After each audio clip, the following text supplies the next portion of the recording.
A lot of basketball news last night. Somehow Dallas got the number one overall pick. Somehow the Wiz fell all the way to sixth. Just a really disappointing night for hoops heads in the DMV. Helping us to make sense of it all is John Hollinger from The Athletic. You can give him a follow at John Hollinger, Hollinger. John, thanks very much for joining us. How you doing, man? I'm doing great, although I must admit, as a lifelong Commanders fan, I am crushed that I can't talk to Brian Mitchell this morning. Dude, we'll have you back. We will fix that. B is on his way to Seattle for a golf trip, so he's escaping all the rain on the East Coast for all the rain on the West Coast. But we can fix that, I promise. Okay, that's cool. It's funny. I right after the lottery, I ran into San Antonio Spurs general manager Brian Wright, and I don't know if you know this, but he is also a huge Commanders fan. I did know that. We did not spend any time talking about San Antonio moving up to number 2. We spent the entire time talking about whether we approved of taking a tackle over an edge rusher at number 1, and whether this time we drafted a cornerback who can actually play. So that was the gist of our conversation last night. So. I love that. So sorry to go off the rails right away here. But. No, dude, you're good. I love that, man. You gotta focus on what's important. Exactly. As for the Wiz, I mean, last night literally could not have gone any worse. Yeah, I think mathematically that's correct. That was the worst it could have gone. Now they were only about 50-50 to end up in the top 4. So there was, I think, roughly a 1 in 4 chance that they could end up at 6, which is where they ended up. So, yeah, not great for the season they endured, right? But this was always a distinct possibility at the same time. And it's part of the calculus on tanking that, if you have the worst record in the league, it's still only a 1 in 7 chance that you're going to end up with the number 1 pick. And most of the time you're going to be picking somewhere further down and trying to make the best of it. So this is sort of what's baked in now. And I think it's generally for the better to disincentivize tanking, but you hate to see a team and its fans kind of suffer to the extent that Washington did this year and not get a little more out of it than the 6th pick. I think what's so tough, John, is this team, I feel like, finally was going about it the correct way, where you can call it tanking, and I understand that. And, they played a lot of young guys, and they did all these different things after the new regime comes in, moves on from Beal, and does all these different things. But it felt like, this team actually had a direction where they kind of understood the assignment, and all the guys, Sarr, Carrington, Keyshawn George, when they got A.J. Johnson in the trade for Kuzma. Like they played all these young guys. They got them their experience. And at the end of the road here, where you're hoping maybe you can add a Cooper Flagg or a Dylan Harper, or maybe even an Ace Bailey, they end up getting the 6th pick. And I understand your point about you don't want to encourage tanking, but it felt like the Wiz finally did stuff the right way. And I don't necessarily agree that what they were doing was tanking, and yet they kind of get screwed with the 6th pick there. Yeah, exactly. And to your point, I mean, this is the path they should have gone down a long time ago, and we're resisting it to kind of chase 40 wins in the 8th seed with Beal for a few years there. And then I think the thing to remember, too, is that in this process, Washington has also accumulated a whole bunch of other draft assets besides their own pick that are going to start coming into play here as we get further down the road. These pick swaps with Phoenix in particular from the Beal trade, given how the Suns' future looks, those look extremely promising, and those can be, depending on where the Wizards are, I mean, those can be trade assets too. They don't necessarily have to be used on a pick in 2030. So there's still a lot to be optimistic about. I think, Michael Winger's whole crew kind of came in and did some a needed organizational facelift, and it's still early days there. So we'll probably be talking again after the 2026 lottery, to be honest, right? And that's okay. I know that you're correct, but gosh, it just seems like it's so far away. But I'm trying to remind myself of how much the end of the Beal era, fighting for a 7 seed, only to lose in 5 games, how much that sucked too.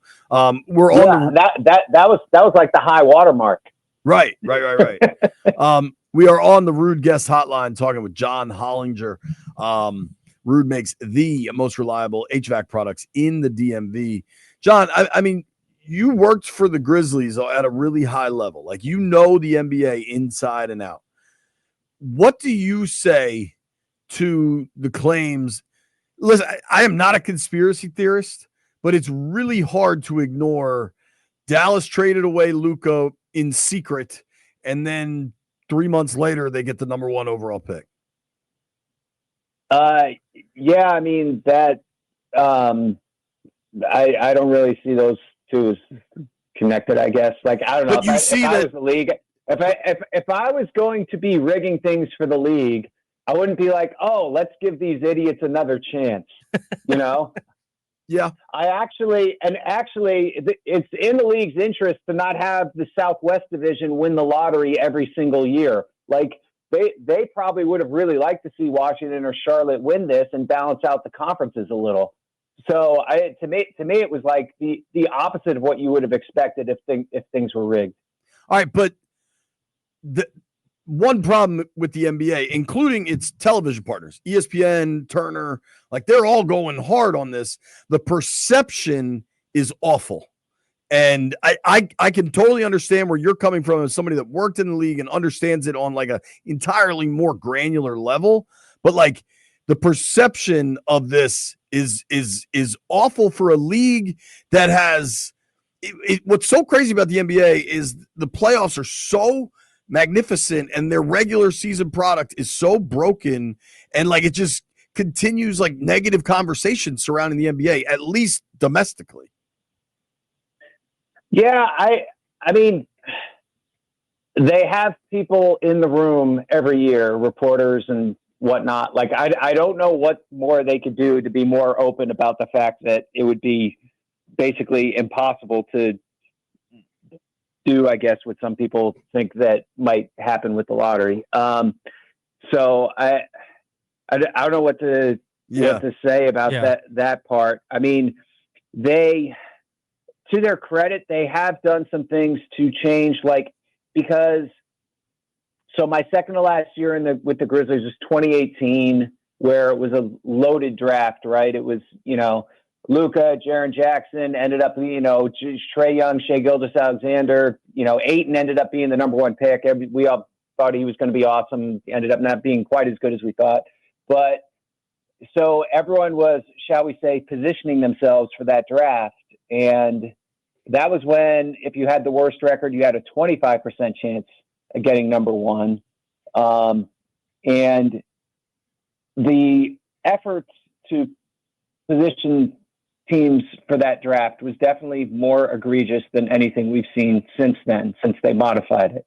And I think we see why. I mean, Washington, for instance, Bob Carrington made that crazy shot to win the last game of the season, and it puts them ahead of Utah. But it ended up like it didn't matter. It was still 14% for them to get the number 1 pick either way, right? And so, like, that shot moves them from 5 to 6. Like, it's just not a big deal. And I think that's a good thing for the league that's the case now. I'm with you. We're talking with John Hollinger here on the Rude Guest Hotline. You can give John a follow at John Hollinger, HOLLINGER, noted burgundy and gold fan.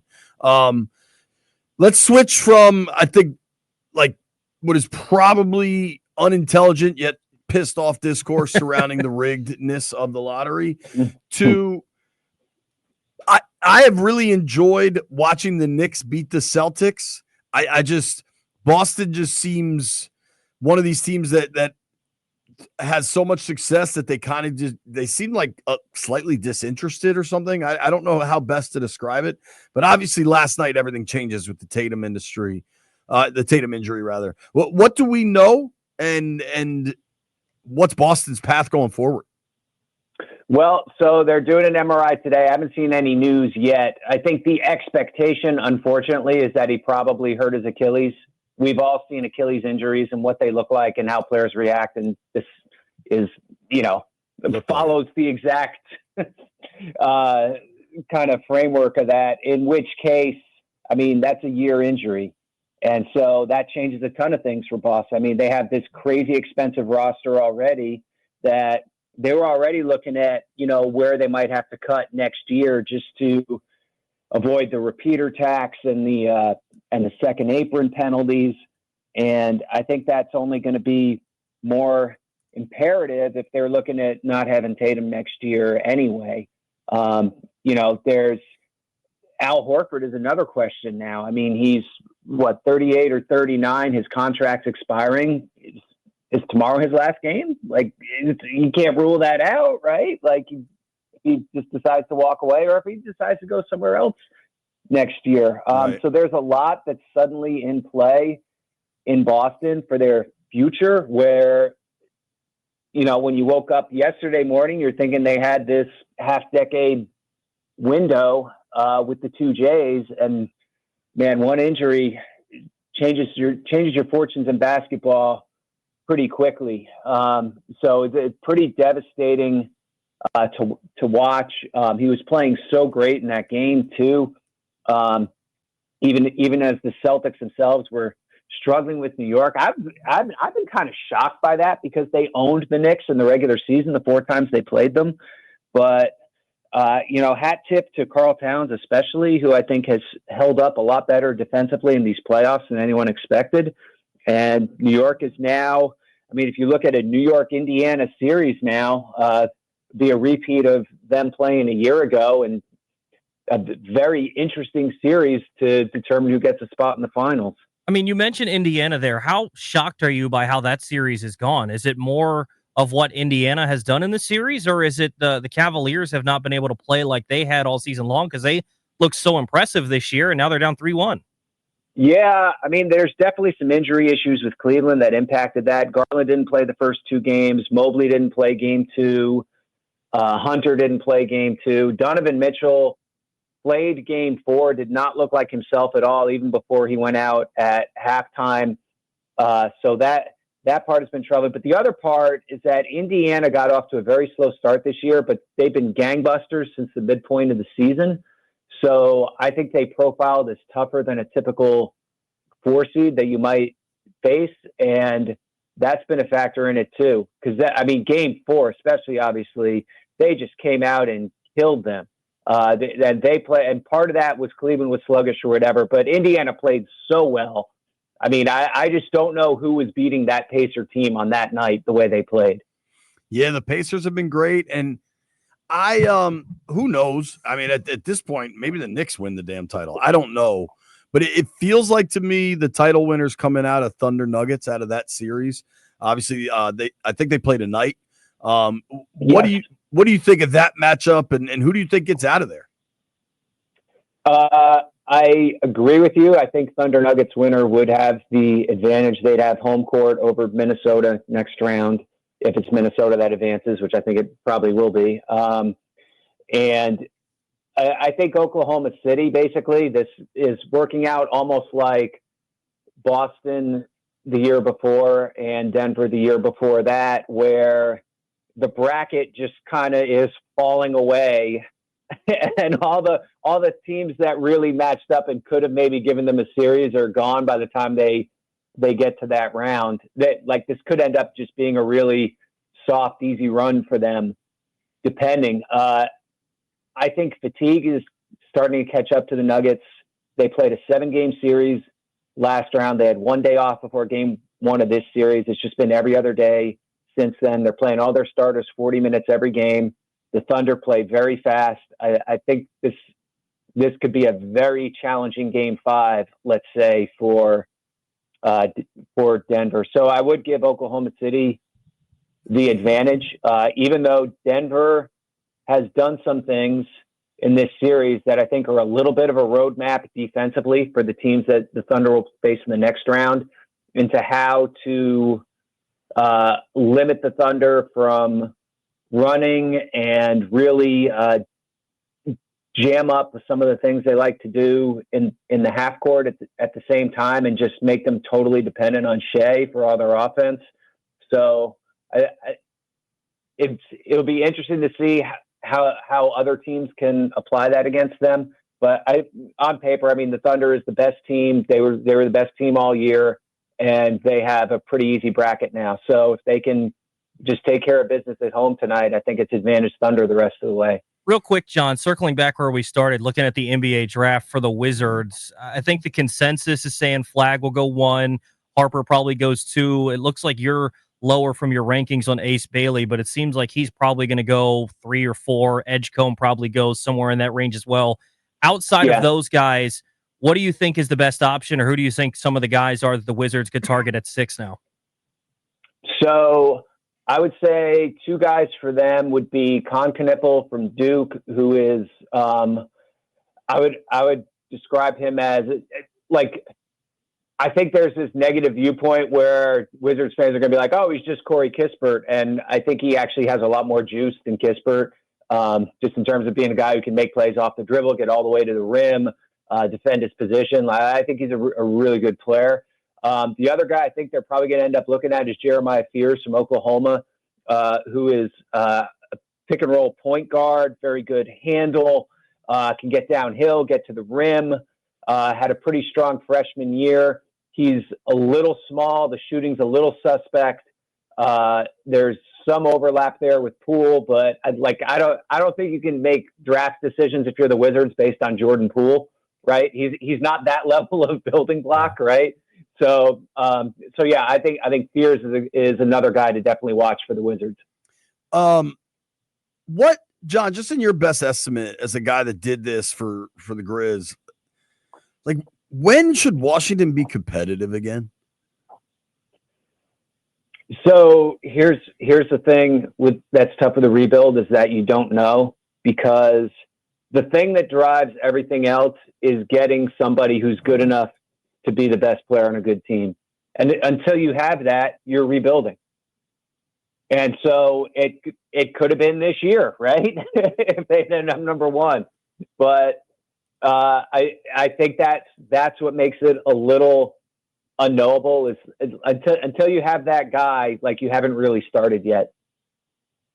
Yeah, I mean, that's what's so tough about the NBA, is just you need to get that superstar by any means possible. And I think the Wizards felt like they had done everything that they could have, and they get the 6th pick. So maybe it's, but by all accords, you would know better than I would. It seems like next year's draft could be really good as well. So maybe if the Wizards really just good, have go through this again. I've heard really good things about Darren Peterson as a guard who's going to Kansas. AJ DeBansa, I've seen him play twice, small forward, going to BYU. I would compare him as a prospect, not as an NBA player necessarily, as a prospect to Andrew Wiggins, who went number 1 several years ago. And there's some other strong players too. Carlos Boozer's son, whose first name I'm blanking, Cameron Boozer. Very strong prospect as well, playing for Duke. Like, it's a good crop next year. John, thank you so much for the time. I promise we'll have you back when B's on the show, and you can talk all of the glory days of the Burgundy and Gold. Yeah, sorry, I'm not BMitch. That'd be outstanding. I have many fond punt return memories. So he was memorable. Yeah, that would be wonderful. Yeah. All right. Thanks so much, dude. Thanks, John. Sorry we vented about the lottery being rigged. Thanks for having me. All right. That's John Hollinger from The Athletic. You can give him a follow at John Hollinger, joining us via the Rude guest hotline. If it ain't rude, it ain't right.